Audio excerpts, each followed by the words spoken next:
Paz do Senhor para adolescentes, estamos em mais uma aula e hoje a gente vai falar sobre aquele episódio de Jesus no templo, quando Jesus vai ao templo, no segundo evangelho de João. A nossa lição ela se encontra em João, no capítulo 2, versículo 13 e 22.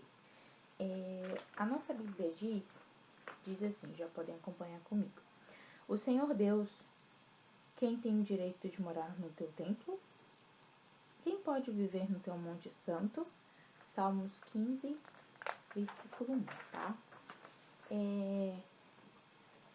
Hoje a gente vai aprender que o relacionamento com Deus ele não tem preço, né? Vai compreender que Jesus tem autoridade e poder para gerar mudanças, que foi o que ocorreu na ida dele até o templo, e entender que o templo é um local de comunhão, ensino e adoração. Antes de entrar no primeiro tópico da lição, eu quero que vocês entendam o contexto em que se encontrava o templo e o que ele significava para o povo naquela época. O templo de Jerusalém foi instituído por Deus como um lugar de adoração, né? Os sacerdotes eles faziam orações pelo povo, sacrifícios para pedir perdão dos pecados ou agradecer a Deus. Em épocas festivas, Jerusalém ficava repleta de pessoas que vinham de todos os lugares para adorar. Não tão diferente de hoje, o templo naquela época era um lugar de adoração. No entanto, muito diferente da realidade que a gente vive hoje, pois eles não viviam nessa dispensação da graça. Então os sacerdotes é que faziam sacrifício, os sacerdotes que iam até o Senhor pedir perdão pelo pecado do povo e outras coisas mais. E eles tinham o hábito de sacrificar animais, né? E às vezes, por essas épocas do ano, de festas festivas, o calendário deles a gente já vai falar daqui a pouco, eles vinham de lugares muito distantes. Então às vezes, ou eles não tinham, né, um animal puro, imaculado para oferecer ao Senhor, ou não tinha possibilidade de trazer. Então o que eles faziam? Eles compravam em Jerusalém para ofertar ao Senhor. E o que ocorreu nessa história, é que o mercado ele foi se chegando até que ele chegou aos pátios do templo. Então, só pra gente entender como que era, Carla. Era o templo, como se fosse a nossa igreja hoje, e aí ao redor do templo, nos pátios, funcionava o comércio. Então banalizou-se um comércio, né? Tirou um pouco do foco do que tinha que ser o templo pro povo, tá? Só tá pedindo atualização. Foi. É muito importante que a gente compreenda o conceito da cultura bíblica, tá, gente? Por quê? O templo descrito na narrativa de João não é nada parecido com os templos de hoje na atualidade, a gente já sabe. Até mesmo o conceito de culto. A história destaca, né, na intervenção de Jesus no mercado do templo, aconteceu perto da época da Páscoa, tá? E a gente vai falar aqui embaixo, que eu acho que não tá na revista de vocês. 19 dias que são feriados nacionais e eram dias santos para o povo. É importante que a gente entenda, a cultura deles era muito forte, né, e as datas eram muito respeitadas.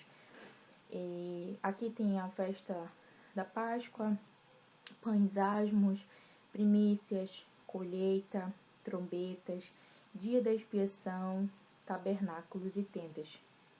E qual era a festa, né, que estava acontecendo nessa parte em que João aqui relatou? Era a festa da Páscoa. E o que era a Páscoa para eles? A Páscoa para eles, ela celebrava quando Deus poupou a vida deles lá no Egito, né? Então ela lembrava o povo do livramento dado por Deus. Então tinha um sentido e um significado muito forte para eles na época. Vamos entrar lá no Conhecendo Mais de Deus, que fala assim: o ambiente onde cultuamos a Deus é um local muito especial. Devemos ter respeito e carinho com a casa de Deus. Com o templo de Jerusalém não era diferente. O povo hebreu tinha ele como um epicentro, centro da vida, da fé. Ele tinha sido construído originalmente por Salomão, filho do rei Davi, e devido às guerras e invasões estrangeiras precisou ser reconstruído. Zorobabel foi o líder responsável pela construção 5 séculos antes de Cristo. Nos tempos de Jesus, o templo havia sido restaurado e ampliado por Herodes. O calendário do povo de Israel era marcado por diversas festas religiosas, como a gente já comentou antes. E dentre elas temos a Páscoa, realizada no primeiro mês do ano. a festa dos pães asmos e a festa das primícias. Outra festa muito conhecida é a do Pentecostes. Cada uma das celebrações demarcava as estações do ano e as colheitas, bem como ida ao templo, ou seja, né, por essas épocas do ano, o povo se dirigia até o templo. Então a cidade ela ficava lotada e o comércio certamente ficava muito forte. O comércio no templo, segundo tópico. O templo era administrado pelos sacerdotes. Muitos deles faziam parte do grupo dos saduceus. Esse grupo representava a mais alta classe social da sociedade judaica. O templo em si era composto por apenas 2 espaços, o lugar santo e o santo dos santos. Só para a gente entender que nessa passagem, o santo dos santos ele já não tinha mais a presença da arca, né, devido a algumas guerras ou coisas assim, ela já havia sido levada, tá? No lugar santo havia peças especiais. Inclusive foi até lá onde onde Deus falou com Zacarias, lugar santo. O santo dos santos era protegido por um véu e lá dentro já não havia arca, que fora perdida em meio às guerras, tá? Em volta do templo havia pátios de Herodes, dos judeus, das mulheres e dos gentios. E foi neste último que a nossa história aconteceu.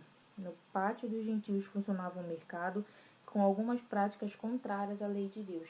Aí a gente vai entender por que Jesus, quando chegou, ele se irritou com aquilo.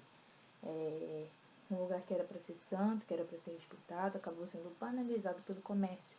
E principalmente por práticas ilegais, práticas que não condizem, né, com as leis de Deus. Vender animais para sacrifícios.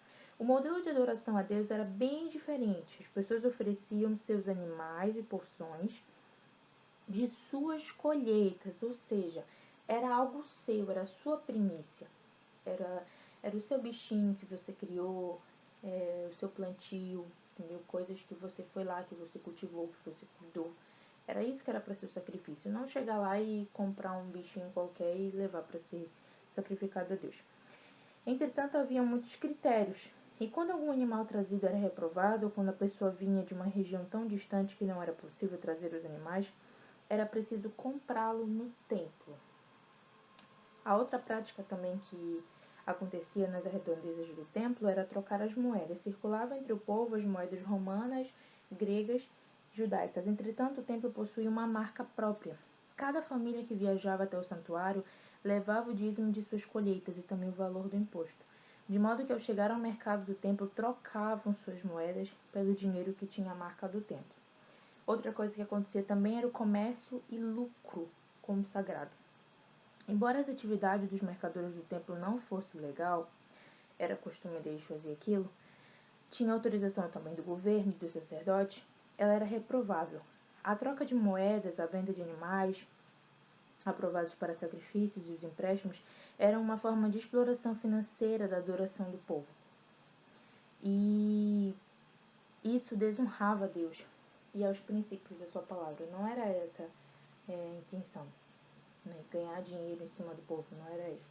A intenção era as pessoas realmente irem ali com o coração voltados ao Senhor, né? Mas não os outros ficarem lucrando, né, em cima dos fiéis, em cima das pessoas que adoram a Deus. E a desonra ao templo. Todos os arredores do templo eram sagrados. A presença dos animais e da sujeira que lhe é comum, do barulho e do movimento de uma feira livre, comprometia a santidade e a solenidade que a adoração exigia. Então, eram essas as práticas que aconteciam nas redondezas do templo.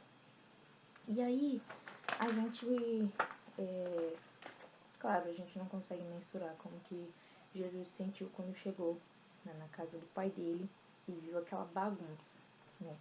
A autoridade de Jesus. Jesus frequentava o templo desde pequeno, né? Porém, essa foi a primeira ida até lá para celebrar a Páscoa, após o início do ministério dele. Jesus purificou o templo nesse episódio. Foi o cumprimento, inclusive, de uma profecia, ele diz aqui em Salmo 69.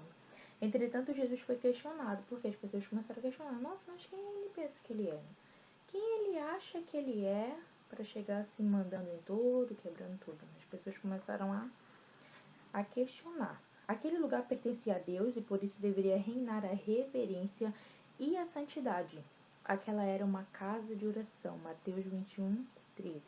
Os líderes dos judeus pediram um sinal para que Jesus provasse sua autoridade. Já eram céticos, já não estavam acreditando. O Senhor, porém, ao invés de realizar o milagre, anunciou uma palavra profética. Ele falou assim: derrubem o templo e eu construirei de novo em 3 dias. João 2,19. Eles não compreenderam, mas Jesus já anunciava que o seu poder, a sua autoridade seriam completamente manifestos quando ele ressuscitasse no terceiro dia. O templo de Deus estava sendo usado de maneira errada pelo povo, de uma maneira equivocada, e o transformou em um lugar de comércio. Os judeus se esqueceram ou não se preocuparam do que o fato que a casa do Senhor, que é um lugar de adoração e não de comércio de lucro, eles acabaram banalizando, o comércio aos arredores do templo. Esta é uma casa de oração.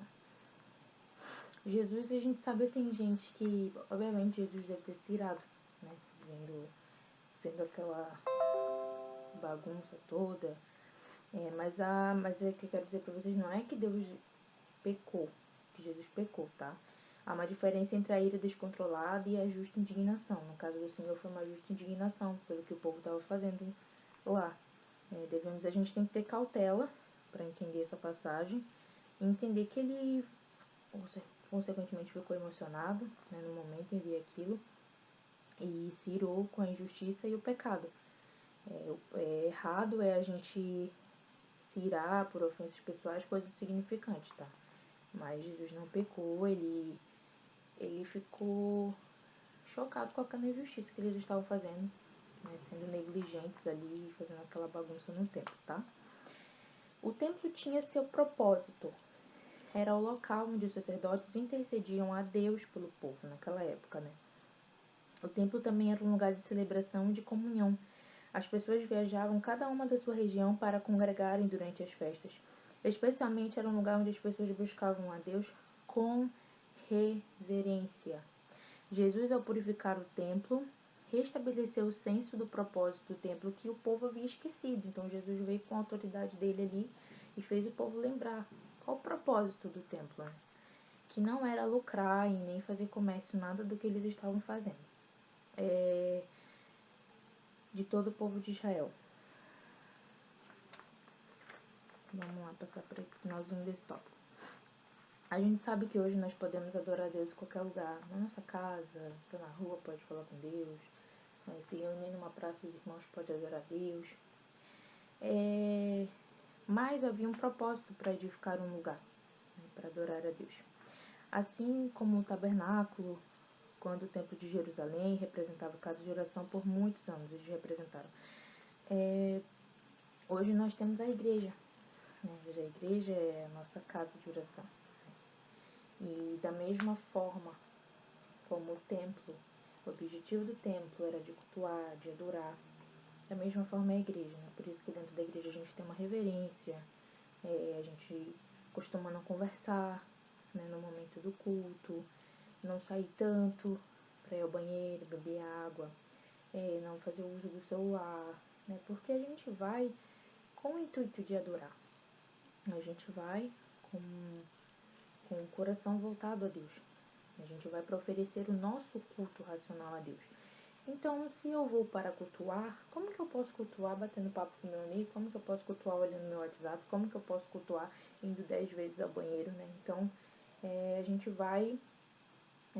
tem que se concentrar primeiramente, né, no culto e ter reverência, né? Porque eles tiveram uma irreverência tremenda, né? Então, a gente faz as atividades na igreja, as cantinas, tudo com muito respeito, com muita ordem, com muita decência, para que não banalize o templo como o povo fez na época, para que não tire o foco, né, do que é estar na igreja.